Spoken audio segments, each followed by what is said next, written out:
Aqui estou para mais um Turismo em Destaque, onde analisarei o índice de satisfação que devemos ter por Portugal ter sido mais uma vez eleito como melhor destino europeu e também se os resultados do verão indiciam que o turismo vai de vento em popa. Obrigado por me fazer companhia.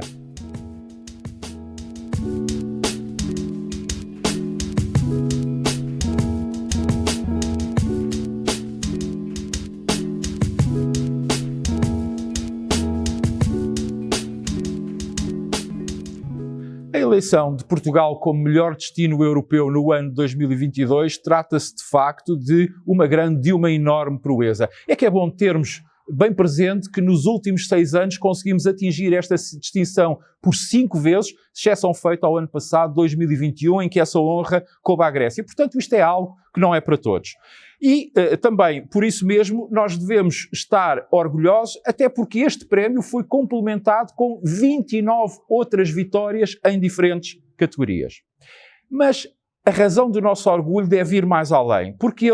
nós não nos podemos esquecer que este prémio segue-se há 2 anos em que a atividade turística esteve em modo de pausa por causa da pandemia. Foram os 2 piores anos de sempre da história do turismo. Foram 2 anos de mudanças profundas ao nível do comportamento dos consumidores, isto é, dos turistas. Foram 2 anos de tremenda resiliência por parte de todos os agentes turísticos. Resiliência essa que tem que continuar porque a retoma apenas tem alguns meses e ainda está muito longe da recuperação total. Mas foram também 2 anos em que muitos ficaram pelo caminho e fazem falta. Eu não me canso de sublinhar que o turismo é uma das atividades económicas mais simbióticas que existe e por isso todos precisam de todos para que exista um bom funcionamento, para que o ecossistema turístico esteja saudável. Portanto, é justo e é merecido que aqui registre um elogio e um enaltecimento a todos quantos diariamente contribuem para o progresso e para o desenvolvimento do turismo no nosso país, sejam eles trabalhadores, sejam eles empresários,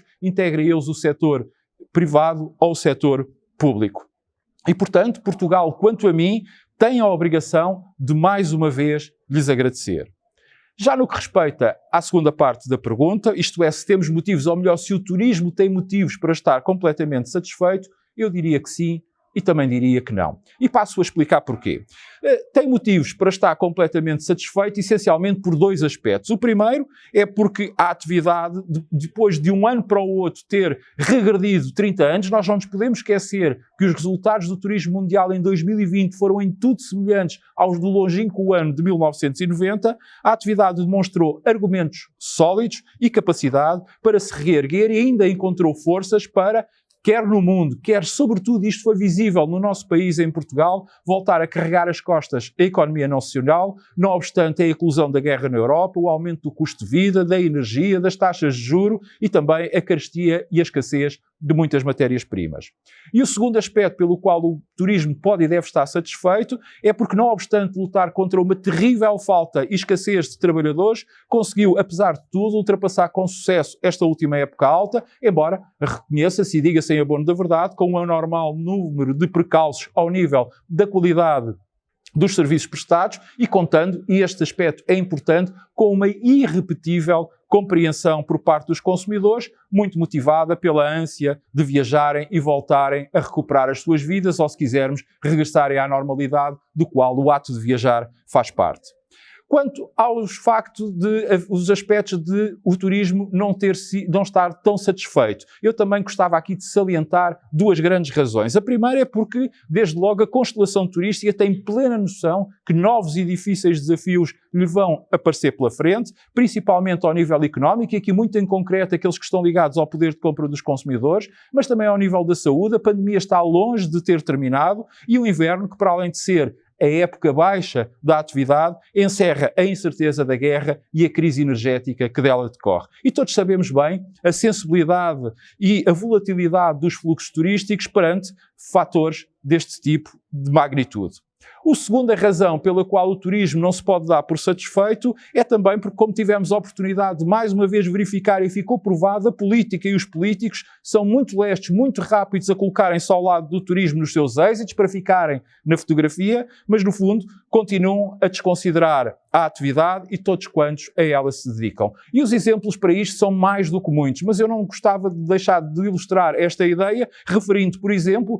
na composição do nosso governo feita no final do primeiro trimestre deste ano, a extinção da Secretaria de Estado do Turismo, ou até a contínua falta de decisão sobre o novo aeroporto de Lisboa, agora que viemos a saber que ela ficou adiada mais um ano e que nos é dito que, bem, esse ano até nem é muito, atendendo a que quem já esperou tanto tempo pode esperar um pouco mais, o que no mínimo considero uma afirmação de mau gosto. Mas também a inexistência de quaisquer medidas que discriminem positivamente aquela que é a atividade, que é a nossa principal fonte de exportações, de criação de riqueza, emprego, de coesão territorial e social durante o pior momento da sua história, que foi o da pandemia. E o exemplo máximo disso foi o Plano de Recuperação e Resiliência, do qual o turismo foi pura e simplesmente varrido, deixado de lado, esquecido. Em suma, e não obstante todas as proezas, todos os méritos e todos os prémios que justamente devem alimentar o nosso ego, é bom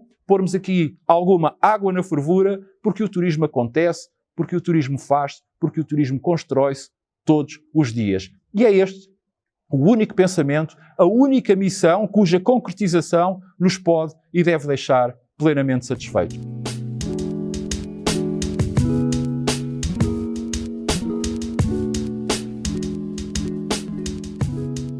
É um facto incontornável que o verão que acabou de findar foi, em muitos aspectos, mais positivo que o de 2019. E quando falamos em 2019, temos de ter presente que não só foi o ano imediatamente anterior à pandemia, como também foi o ano onde a atividade turística, quer no mundo, quer em Portugal, registou os seus maiores recordes. Contudo, daí até poder dizer-se que o futuro do turismo, seja a nível global, seja a nível nacional, está garantido e que voltaremos ao soma e segue anterior à pandemia, quanto a mim, vai uma enorme distância. No entanto, não resisto daqui rapidamente a abrir um parênteses para sublinhar que há um ano, muito poucos, para não dizer quase ninguém, previa ou antecipava a vertiginosa recuperação que acabou por acontecer no turismo.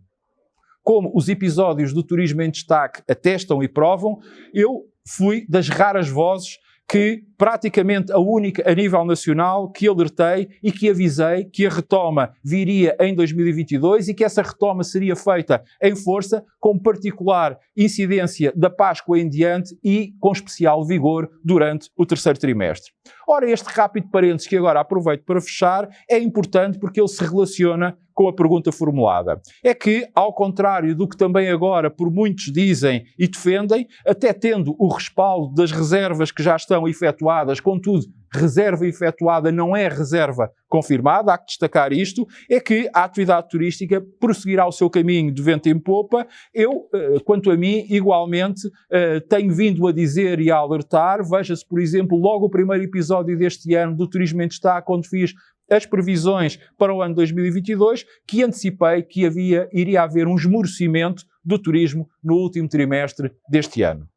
E na altura, convém recordar, ainda não havia sequer guerra na Europa, nem todas as consequências que dela resultam e que, entre outros fatores, também, claro está, prejudicam o turismo. Ora, isto quer dizer que, a juntar-se à incerteza da guerra, temos a continuidade da incerteza relativamente à evolução da pandemia. As notícias que nos chegam são animadoras, mas também há sinais que o não são. Veja-se o que está a acontecer com a vacinação, nomeadamente com uma grande recusa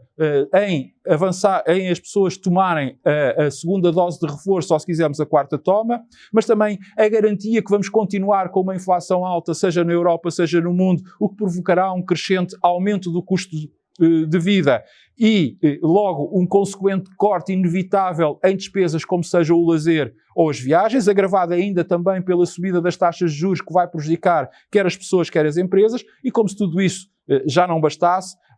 irá haver um agravamento da crise energética, levando os preços, sobretudo do gás e da eletricidade, para patamares impensáveis e até insustentáveis que continuarão a contaminar todas as cadeias de valor. Ou seja, tudo ficará mais caro e todos ficarão com menor poder de compra. E temo, muito sinceramente, que possa novamente vir a ter razão, pois este momento vai coincidir com o início do pagamento dos empréstimos a que as empresas do turismo tiveram acesso no pior momento da pandemia, empréstimos esses que foram conseguidos iguais aos das demais áreas da atividade económica, só que na altura esqueceu-se, como eu tive a oportunidade de sublinhar, que a atividade turística não tem capacidade de criar estoques, logo tem que fazer face à regularização desse endividamento apenas com as receitas do tempo presente, do hoje, isto é, aquelas que conseguir ir gerando no seu dia-a-dia. Assim, entre aquilo que aí vem e os compromissos que haverá que honrar, não direi que estaremos perante a tempestade perfeita, mas antes que os próximos meses, pelo menos que os próximos tempos, isto é, até sensivelmente ao final do primeiro semestre de 2023, o turismo não vai ter nem viver tempos fáceis, isso parece-me algo mais do que óbvio. Portanto, também aqui não nos devemos deixar embalar pelos bons resultados dos últimos meses e, acima de tudo, devemos colocar alguma água na fervura daqueles que julgam que, doravante, para o turismo tudo vai ficar mais fácil e que começam já a fazer contas com riqueza que está longe, muito longe mesmo, de estar garantida. Cá estarei para a semana. Até lá, saúde, paz, atenção ao vírus e já sabe que para se manter a par daquilo que mais importante acontece no turismo, basta subscrever gratuitamente um dos meus canais.